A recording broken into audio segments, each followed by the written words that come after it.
कल की क्लास में हमने पढ़ा था, मैंने आपको एक छोटा सा अनुभव दिया था।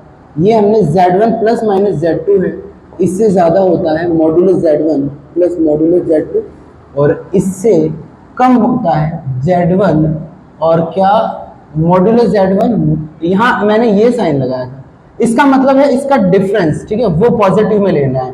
तो इसको आप ऐसे भी लिख सकते हो, मॉडुलस Z1 मॉडुलस Z2 का हो जाएगा। और मतलब समझ गए ना, ये दोनों एक ही चीज है। तो अब देखो, आपको पता है ये हमने प्रूफ कर दी थी, ठीक है, ट्रायंगल के हेल्प से मैंने प्रूफ करी थी। ये मैंने बोला था आपको, आप ट्राई करना, ठीक है। अब ये वापस आप चेक कर सकते हो आपने सही करा या गलत। ऑब्वियस गलत ही करा होगा, जैसे most probably as far as I know you करा भी नहीं होगा आपने।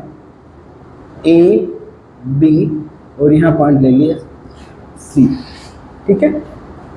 ए B minus C B equals to A C, simple सी बात। अब देखो, ये A B minus C B क्या है, दो इसकी साइड्स का, भुजाओं का अंतर है, ये और ये समरेखीय होंगे। समरेखीय किसको बोलते हैं बताओ? कोलिनियर। मतलब क्या? समरेखीय, एक लाइन में होंगे। ये देखो एक लाइन में है ना, पूरी ये इससे ये घटाओगे तो एक लाइन में। तो ये यदि ट्राइंगल होगा उस समय कंडीशन होगी ए सी इनसे बड़ा हो जाए। इज दैट क्लियर ना? यहां से यहां तक डिस्टेंस, और फिर यहां से ये एक लाइन में होगा तब तो ये होगा। और जैसे ये यहां ऊपर गया, नया पॉइंट ले लिया, जैसे सी यहां चला गया, तो यहां समझ गया ना, ये और ये ट्राइंगल बन गया। अब पूरी इसमें से इसको घटाओगे तो ए सी से तो ये बड़ा ही है, क्योंकि देखो ये ऐसे बढ़ रहा है। इज दैट क्लियर ना? तो ये किसके लिए है? फॉर ट्राइंगल, ठीक है। तो यहां से इसको समझ लिया आपने Z1, और इसको समझ लिया मॉडुलस Z1, समझ लिया किसको? ए बी को, माइनस इसको समझ लिया क्या? मॉडुलस Z2 को। इससे बड़ा है ए सी। क्या है बताओ? ए सी आपने एक सेकेंड, प्लस वाला, हाँ, तो Z1 प्लस Z2, इसको यहां से यहां ले लिया क्या? Z1, यहां से यहां तक ले लिया क्या? Z2, और यहां से क्या हो जाएगा? Z1 प्लस Z2 हो जाएगा। तो ये इससे बड़ा क्या हो गया? Z1 plus Z2। Is that clear? और ये क्या है? दो साइड का डिफरेंस है। Is that clear? मेरी बात समझ में आ रही है या नहीं आ रही? अब यहां से पुट कर दो Z2 की जगह माइनस Z2, तो क्या हो जाएगा? ये तो क्या रहेगा? Z1 माइनस Z2 ही रहेगा, और साथ में क्या हो जाएगा यहाँ पे? Z1, और यहाँ से क्या हो जाएगा बताओ? बोलो। माइनस Z2 हो जाएगा, ठीक है। यहाँ प्लस माइनस, मैंने प्लस वाला भी कर दिया, माइनस वाला भी प्रूफ कर दिया, ये दोनों चीजें कर दी। तो ओवरऑल दो कल करी थी, दो आज करी थी, चार करी थी। ये तो समझे या नहीं समझे? ये ट्राइंगल के लिए होता है कि ट्राइंगल में थर्ड जो किसी दो साइड का सम करेंगे वो थर्ड से क्या होगा? ज्यादा होगा, और दो साइड का जो डिफरेंस है उससे वो थर्ड साइड क्या होगी? ज्यादा होगी। ये दोनों प्रॉपर्टी होती है ट्राइंगल में, ठीक है। अब देखो यहां तक क्लियर और नहीं? मैंने क्या लिया है? ए बी को क्या लिया है? Z1 लिया है, और सी बी को क्या लिया है? वापस Z2 लिया है। और यदि यहां से एक और बात, इसको क्या लिया? ए बी को क्या लिया? Z1 लिया है, ठीक है, और सी बी को क्या लिया है? Z2 लिया है। और यहां ये क्या हो जाएगा? और ए सी है, एक सेकेंड, ये ले लिया, हाँ ठीक है। और यदि मैं लूं Z1 प्लस Z2, तो इसका क्या मतलब होगा? चलो ये तो मतलब ये लाइन यहां पे आ जाएगी, तो इसका मतलब है कोलिनियर। कोलिनियर हो जाएगा ना? एक सेकंड, वो तो चलो वो नहीं, यहां से भी पहले वो दूसरा पॉइंट। यहां तक समझ में आया नहीं आया? यहां तक क्लियर है ना? अब देखो वापस पढ़ते हैं किसकी? कोलिनियर की कंडीशन। यदि मैं बोल दूं modulus Z1 plus modulus Z2 है, ये किसके इक्वल हो जाएगा? Modulus Z1 plus modulus Z2। ये केस आपका क्या हो जाएगा? कोलिनियर, ठीक है। मतलब क्या हो गया? समरेखीय। इसको डायग्राम से भी समझ सकते हो, डायग्राम से समझ सकते हो ना? ये बताऊं, ये यहां से आपने ली क्या? Z1, ए लिया और ये बी लिया, ये हो गया Z1, और ये लिया C, ये ले लिया Z2। ये मैंने यहाँ से ये वेक्टर Z1 लिया ना, ये पूरी AB की जो लेंथ होगी, लेंथ हमेशा एक मैग्नीट्यूड होता है, ये मॉड्यूलस Z1 हो गया। और दूसरे वाले की क्या हो गई, BC की मैंने ले ली मॉड्यूलस Z2, ठीक है, यहाँ वेक्टर Z2 ले लिया। अब यहाँ से AC क्या हो जाएगा, AC मतलब पहले इन वेक्टर को ऐड कर दो और फिर उनका वेक्टर, समझ गए ना, तो ये कोलिनियर है। इज दैट क्लियर और नॉट? समझ में आया या नहीं आया? अब देखो और एक इंपॉर्टेंट रिजल्ट करवाएंगे, उसके वैसे प्रूफ मैंने पहले करवा दिया। आपको याद हो तो हमने ये आप बताना पहले तो, इसका स्क्वायर Z1 माइनस Z2 का square, 2 modulus Z1 square modulus Z2 square. ये आपको एक इंपॉर्टेंट रिजल्ट है, याद रखना है। ये आया कैसे है? आया है आपको यदि प्रीवियस क्लासेस याद है तो आपको ये याद होगा, Z1 minus Z1 plus Z2 का स्क्वायर है, वो मैंने करवाया है क्या, Z1 square Z2 square plus 2 real part Z1 और Z2 bar. Is that clear? ये कैसे करवाया, याद है नहीं? इसको मॉड्यूलस Z1, आपको पता है मॉड्यूलस Z क्या होता है, Z बार होता है, तो उसको पूरा सॉल्व करा था, पहले ये फॉर्मूला लिया था, यदि if you remember this. Z square क्या होता है, Z बार होता है, तो एक तो ले लिया Z, यहाँ Z2 है, एक तो क्या ले लिया, यहाँ पे भी यहाँ पे भी Z2 है, तो यहाँ पे फिर क्या हुआ था, याद है नहीं, Z1 प्लस Z2, फिर Z1 प्लस Z2 के ऊपर पूरा मॉड्यूलस लगा था, तो ये आपको पता है Z1 प्लस Z2 के ऊपर लगेगा मॉड्यूलस नहीं, सॉरी बार, ऊपर बार लगेगा, उसका क्या मतलब है, ऊपर बार लगेगा उसका क्या मतलब है, उसका मतलब है, ये याद नहीं है क्या, पूरा बताऊं क्या वापस, याद है ना, ये Z1 और देखो थोड़ा सा बता एक स्टैंडर्ड बता देता हूँ, लिखना तो मत हो, पर ये दो फॉर्मूले हैं, थोड़ा सा बता देता हूँ। पुरानी क्लास में हालांकि पूरा प्रॉपर करवाया हुआ है ये सारा। उसमें पहला तो एक प्रॉपर्टी क्या काम आएगी, पहली आएगी ये वाली, मॉड्यूलस Z1 स्क्वायर क्या होता है, Z बार, तो यहाँ से Z1 प्लस Z2 है, इसका स्क्वायर क्या होगा, Z1 प्लस Z2 हो जाएगा, फिर Z1 प्लस Z2 के ऊपर लगेगा बार, तो ये भी आपको बता रखा है, ये होगा मॉड्यूलस Z1 बार मॉड्यूलस Z2 बार, ये फिर क्या हो जाएगा Z1 और Z1 बार, एक तो ये मिलेगा, एक मिलेगा Z2 और Z2 बार, एक ये मिलेगा, एक मिलेगा वापस ये, ठीक है, एक मिलेगा यहाँ से Z1 और Z2 बार मिलेगा, एक मिलेगा Z2 और Z1 बार। और आपको पता है यहाँ से इसको क्या लिख दिया था, इसको लिख दिया Z1, आपको पता है मॉड्यूलस का मॉड्यूलस क्या होता है, उल्टा हो जाता है, और एक जो ये है ना कम्यूटेटिव है, इसको ऐसे भी लिख सकते हैं Z1 बार और Z2, और इसको वापस Z1 और Z2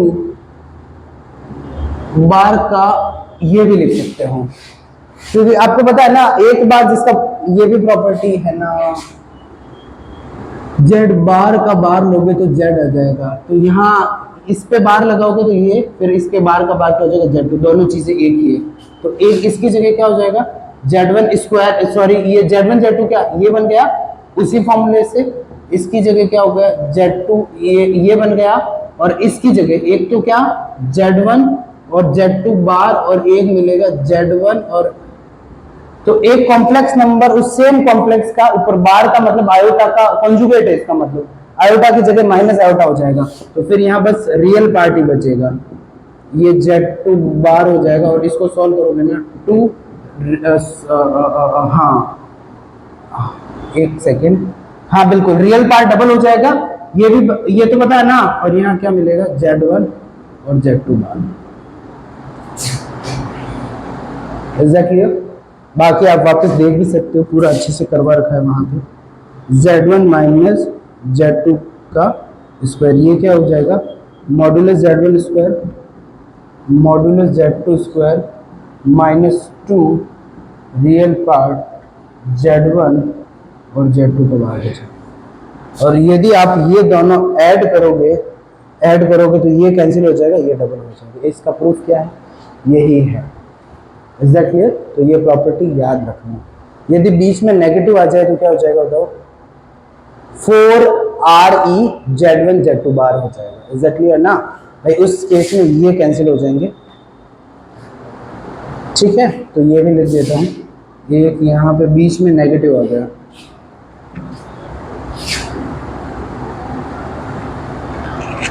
ये वापस भले मत लिखना क्योंकि वहां लिखा हुआ था। तो यदि यहाँ से Z1 प्लस Z2 बार है उसका स्क्वायर करा, यहाँ बीच में नेगेटिव आ गया, और Z1 माइनस Z2 का स्क्वायर करा, यहाँ क्या हुआ? Is that clear? अब बात करते हैं सम ज्योमेट्रिकल रिप्रेजेंटेशन। ज्योमेट्रिकल रिप्रेजेंटेशन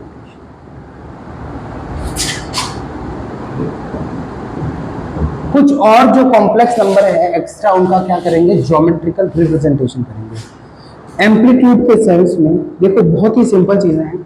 यदि आपको कॉम्प्लेक्स नंबर दे दिया ऐसे ही हवा में, ठीक है, ओरिजिन पे नहीं जा रहा है, एक लाइन दे दी आपको ये और एक लाइन दे दी आपको ये, ठीक है, यहां मैंने समझ लिया, ये समझ लिया, ए बी ले ली लाइन ए बी, और ये ले लिया आपने लाइन सी, और ये ले ली डी। ये पॉइंट आपने समझ लिया, P0 है, इसका Z0 क्या ले लिया आपने? कॉम्प्लेक्स नंबर से। पॉइंट है मतलब x, y है, और x, y को x प्लस आयोटा y से कॉम्प्लेक्स नंबर Z ले लिया, और यहां से समझ लिया B ले लिया, इसका Z1 है, और C समझ लिया क्या है? Z2। अब आपको इसके बीच का जो एंगल है वो आपको निकालना है। तो अब आपको कोई भी लाइन है, आपको पता है इसको, इसके पैरेलल एक अपन ने यहां से एक समझ लिया ओरिजिन कहीं यहां आ रहा है भाई, कहीं तो ओरिजिन होगा, अपन ने समझ लिया ओरिजिन यहां आ रहा है, और ओरिजिन मतलब ये आपकी क्या हो गई? एक्स एक्सिस हो गई, ये आपकी क्या हो गई? वाई एक्सिस हो गई। आपने सी डी के पैरेलल एक लाइन खींची, ठीक है, इसके पैरेलल जो ओरिजिन से पास हो रही है, ठीक है, ये P0 है, ये समझ लिया O, यहाँ ओरिजिन ले लिया, और यहाँ से सब, और एक वापस किसके? ए बी के पैरेलल लाइन है, ये ले लिया आपने ए बी के पैरेलल लाइन, तो इसको समझ लिया P, इसको समझ लिया Q। यहाँ लिखो एक सेकेंड, और यहाँ OP, चलो OP लिख देते हैं। OP किसके पैरेलल है? OP पैरेलल है किसके? P0 B से, और वापस OQ किसके पैरेलल है? OQ किसके पैरेलल है बताओ?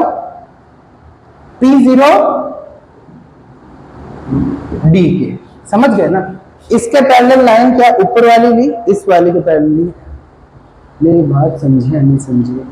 अब आपको एम्पलीट्यूड निकालना है, तो मुझे बताओ ये लाइन जितना एक्स एक्सिस के साथ, दो पैरेलल लाइन है, ये और ये पैरेलल है, तो जितना एक्स एक्सिस के साथ ये एंगल बनाती है उतना ही एक्स एक्सिस के साथ, भाई समझ गए? इसके दो तरीके, एक तो यार इस लाइन को उठा के यहाँ रख दो, या फिर इस एक्स एक्सिस को उठा के यहाँ रख दो, ठीक है, एंगल सेम ही होगा क्योंकि पैरेलल ही है। और जितना एक्स एक्सिस के साथ ये P0 B बनाते होता है, क्या बनाते हैं? तो इनके जो आपको क्या करना है, ये आपका समझ लिया क्या हो गया? θ2 समझ लिया, ठीक है, और ये समझ लिया क्या? θ1 समझ लिया। तो जो इन लाइन के बीच का एंगल है ना, थीटा, एम्पलीट्यूड है, तो एम्पलीट्यूड क्या हो जाएगा? मेरी बात समझे या नहीं समझे? एम्पलीट्यूड क्या होता है? वही एंगल होता है, क्या होता है बताओ? जो दो, हाँ समझ गए ना? तो दो लाइन के बीच में अपन को क्या निकालना है? ये थीटा निकालना है। तो अपन तो इस लाइन का जो एम्पलीट्यूड होगा उससे से सब्ट्रैक्ट कर दोगे इस लाइन का एम्पलीट्यूड। क्यों? क्योंकि आपको पता है ये लाइन जितना एंगल बना रही है, समझ लिया 75 बना रही है, तो ये भी 75 बना रही है, और नीचे वाली समझ लिया 30 बना रही है, तो ये भी 30 बना रही है, तो 75 माइनस 30 क्या हो जाएगा? 45। तो आपका जो थीटा है वो क्या है? मेरी बात समझ में आई ना अच्छे से? नहीं, एक थीटा 2 है। आज यार मैं क्या कर रहा हूँ, 2 की जगह 1 ही लिखा हूँ हर जगह।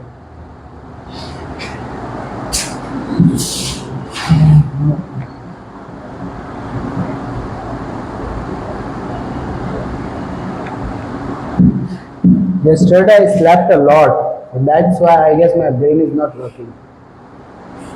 ज्यादा सोने से भी दिमाग काम नहीं करता। अब देखो, समझ में आया नहीं आया? अब यहां से आपको क्या निकालना है? थीटा निकालना है। तो थीटा क्या हो जाएगा बताओ? थीटा आपका हो जाएगा थीटा 2 माइनस क्या हो जाएगा? थीटा 1 हो जाएगा। Is that clear? और थीटा 2 क्या है? थीटा 2 है एम्पलीट्यूड ऑफ, कौन सी लाइन का एम्पलीट्यूड है? ओ क्यू, और ओ क्यू का बोलो, और या फिर क्या बोलो, एम्पलीट्यूड ऑफ P0 D। समझ गए ना? Is that clear? और दूसरा थीटा 2, अब एम्पलीट्यूड कैसे निकालते हैं? बिल्कुल सही। अब यहां से आपको क्या करना है, इस लाइन का एम्पलीट्यूड निकालना है। तो पहले इस लाइन को निकाल दो, ठीक है? तो यहां से थीटा 2 ने आपने सीधा लिख दिया एम्पलीट्यूड ऑफ, पहले ये लाइन लिख देते हैं, एम्पलीट्यूड ऑफ इस लाइन का Z2 माइनस क्या हो जाएगा? Z0। ये कॉम्प्लेक्स वेरिएबल, मतलब समझ गए ना? ये क्या होगा? एक कॉम्प्लेक्स नंबर होगा, जैसे 1 + 2 आयोटा हो गया, 3 + 4 आयोटा है, उससे एम्पलीट्यूड आ जाएगा एंगल में। इज दैट क्लियर ना? तो इस लाइन का एम्पलीट्यूड क्या है आपका? थीटा 2 है। और थीटा 1 क्या है? थीटा 1 आपका क्या है? एम्पलीट्यूड ऑफ किसका? OP, और या बोलो एम्पलीट्यूड किसका? P0 और D। और ये क्या है थीटा 1? जल्दी बताओ, एम्पलीट्यूड ऑफ कौन सी लाइन का एम्पलीट्यूड निकालना पड़ेगा? Z1 minus, very good, Z0। तो थीटा क्या है? Amplitude of Z2 minus Z0 और amplitude of Z1 minus Z0। आपको बता रखा है amplitude of Z1 minus amplitude of Z2, amplitude of Z1 upon Z2। Amplitude की जहां प्रॉपर्टीज लिखाई थी वहां ये चीज लिखाई हुई है, याद तो तुम्हें कुछ है नहीं। एम्पलीट्यूड ऑफ क्या हो जाएगा? Z2 minus Z0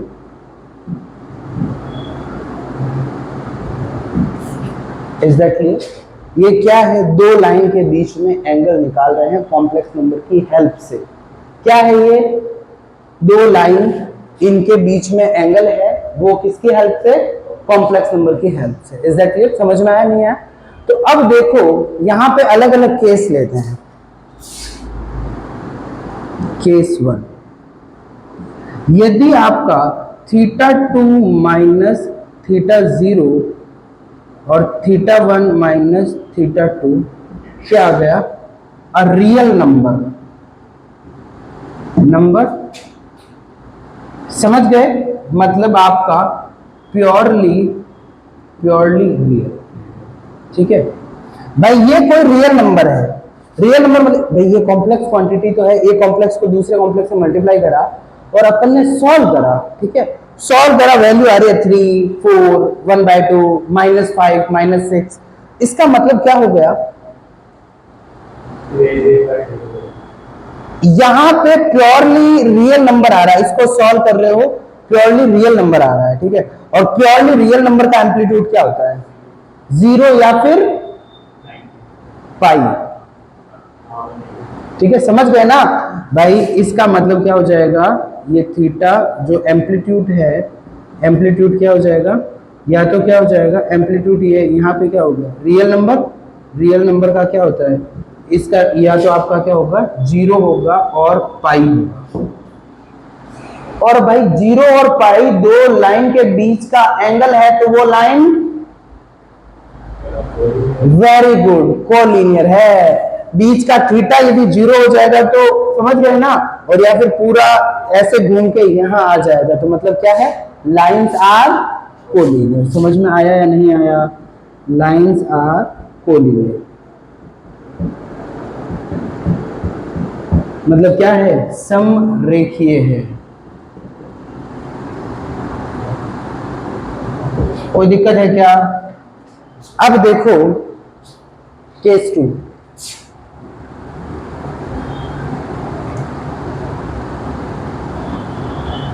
case to क्या बताओ?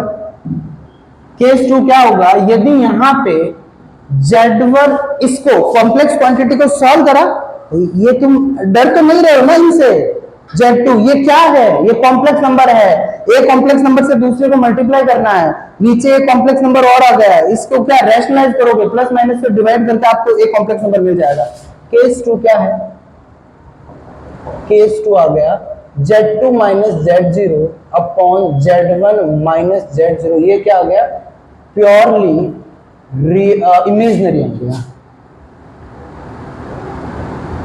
मतलब क्या होगा, या तो पॉजिटिव आयोटा होगा, आयोटा का कोफिशिएंट पॉजिटिव होगा, या क्या होगा, आयोटा का कोफिशिएंट नेगेटिव होगा। तो इसमें एम्पलीट्यूड मुझे बता दो, कोई भी Z2 minus Z0, Z1 minus Z0, जब क्या हो, यहां इमेजनरी नंबर होता है, एम्पलीट्यूड क्या होता है? Minus pi by two, that's it. तो ये आपका क्या हो जाएगा? पाई बाई टू, और क्या हो जाएगा? माइनस पाई बाई टू हो जाएगा। मतलब दो लाइन, या तो पहली वाली ये और दूसरी वाली ये हो जाएगी, बीच में एंगल इधर 90 हो जाएगा, और या क्या हो जाएगा? इधर 90 हो जाएगा। मेरी बात समझ में आई या नहीं आई? कोई दिक्कत नहीं? चलो ठीक है, अब आपके फिजिक्स ठीक है, बाकी का क्या?